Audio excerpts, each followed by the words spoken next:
What's up, everybody? Welcome to Podcast Now. I'm Alex, and in this video, I want to talk about PlayStation's big night last night. There was so much that happened that I thought, well, I'll make a video on this, and then I'll make a video on that. And I said, you know what? Why don't I just kind of combine some of the bigger things that, the presentation, right? So PlayStation pretty much went through a bunch of different stuff. They announced some TV shows. They announced, in terms of where the games are, kind of forecasting what's to come. So let's just kind of jump into, again, some of the stuff that stands out. The number one thing in my mind, at least because it's what I've seen most recently, is the TV show. So they officially announced the God of War Amazon thing. I guess was only a rumor. I don't remember it being a rumor, but I guess it was. It's now, confirmed that it's happening. Horizon is getting a Netflix show, and Gran Turismo is getting a TV show, and there is no network linked to it right now. So, on its surface level, I'm more inclined to trust Amazon Prime right now than I am Netflix. So the Horizon thing is a little worrisome, at least right now.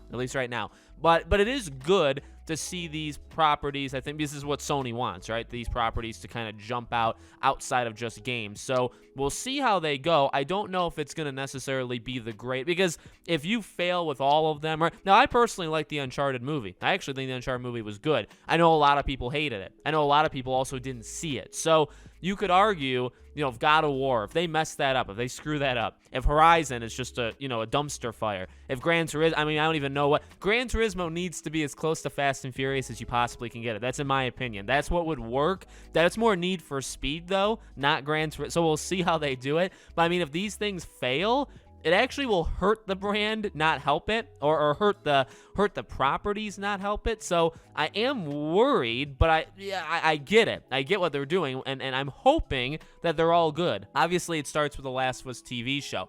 So you had that. PSVR 2 was a big one, right? 20 games confirmed to come at launch. 20 games, not just first party and third party. So I think the quote from Jim Ryan is they've invested a substantial amount of money to make sure that they have games from third party developers ready for launch. So that's what can you really say about it, right? You want a launch that has differences, like you can buy different games. You want a variety. That's actually the word I was looking for. You want a variety at launch for a PSVR 2.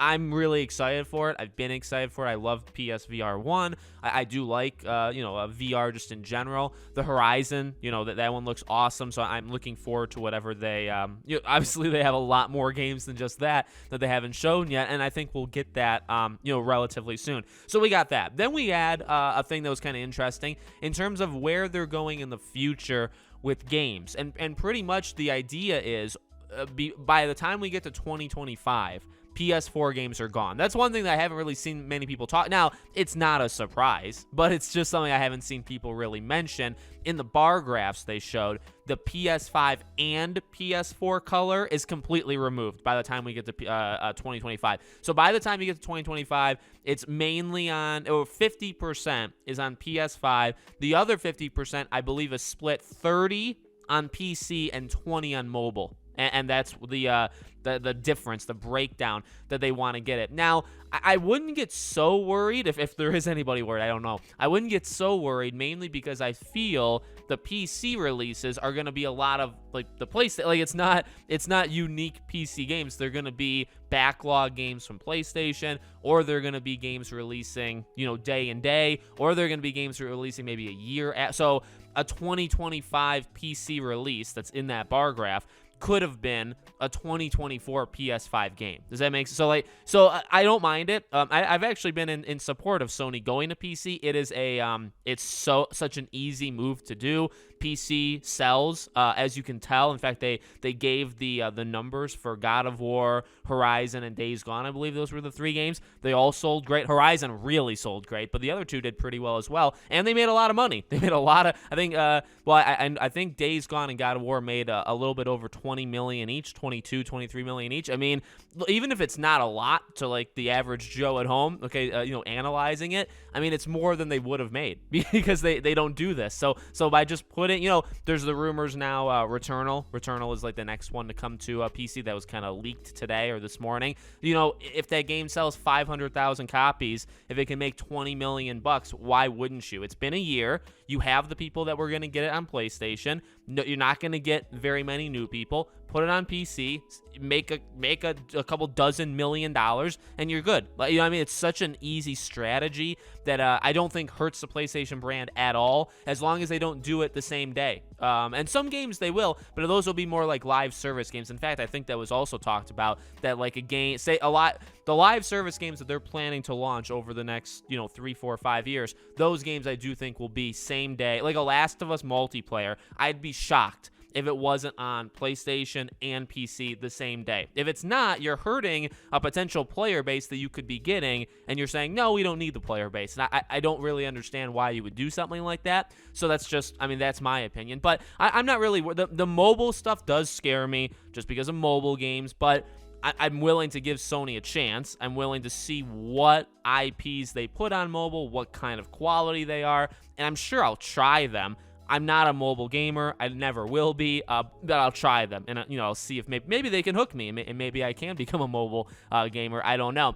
The final thing, I guess, is the one that I want to mainly focus on is new IPs versus existing IPs, and this was something, again, in terms of like a bar graph, they've really, like a few years ago, it was like a 70-30 split, basically, of old stuff, like just sequels or franchises, right, versus new things. And by the time you get to, again, I believe it's 2025, they want it to almost, I think they do want it to be 50-50. So that is kind of incredible. Now, here's the thing. It's kind of odd because, like, I'm always up for new things. I'm always up for new IPs that these developers want to make, right? But I actually am a sucker for nostalgia. I think a lot of us are. There's a lot of franchises I want continuations of, and there's also a lot of franchises you expect like Horizon, there'll be a third game. God of War, will go on pretty much forever. Uncharted, you'd expect them to circle back, right? The Last of Us, you'd expect them to circle. I mean, then you have games like Resistance, Infamous, Sly, Jack and Daxter. All these games, like, you assume at some point we would get a remaster or a remake or a sequel. Like, each one's different. Like Sly, you expect a sequel because that's what we've kind of heard, right? So, like, I guess the question or the thing I'm trying to get to is all these games that we know, like, have already existed. Those aren't new IPs, so those would be in the 50% of existing IPs. The way I read it is that I think Sony expects themselves to continue to grow in terms of developers, in terms like buying more, like introducing Bungie, and again, I'm sure they're going to buy one or two more, sizable companies over the next little while that I'm sure in the back of their mind they're thinking, but they can't say it, right? So basically what I'm saying is I think they know they're going to grow. They're going to have their development teams, like a Sucker Punch can turn into like a two-game studio, right? And I think they think by the time 2025 gets here, right, in 2-3 years, right, that they'll have so many more studios or so many more people working that they'll actually be able to create more new. What I guess I'm saying is that I think that the old IP number is actually going to stay the same, but they're just going to add more to the new ones, right? And I guess that's actually what no, it's not what the bar graph represents, because they're actually saying they're going to have less of the old IPs. But I think the numbers are going to stay relatively the same. It's just because they're going to add more to the other side that they'll make it more 50-50. And by the way, all that really means is I think Sony's just going to be pumping out more and more things over the next 3-4 years that we haven't had as consistent, even though they actually have had a lot of games come out recently, but I think it's going to be even more so in the next couple of years. So, man, I mean, last night was big. Again, the PSVR 2 stuff was pretty huge, going into mobile and PC and all this stuff. I mean, it's exciting times. I can probably find a fault in everything, right? That's just maybe my personality, but it is exciting to see, and I think there's a lot to be excited for. There really is, especially, again, I really think the last thing I talked about, the fact that they want to go 50-50, but I really think that just means they're going to be pumping out more games. Like, you'll have live service, you'll have PC, and another thing is I think the variety is going to be quite good considering all the different charts they did, right? So you'll have the old franchises that we all love. You'll have new things that could be hit or miss, but like, they're going to be new.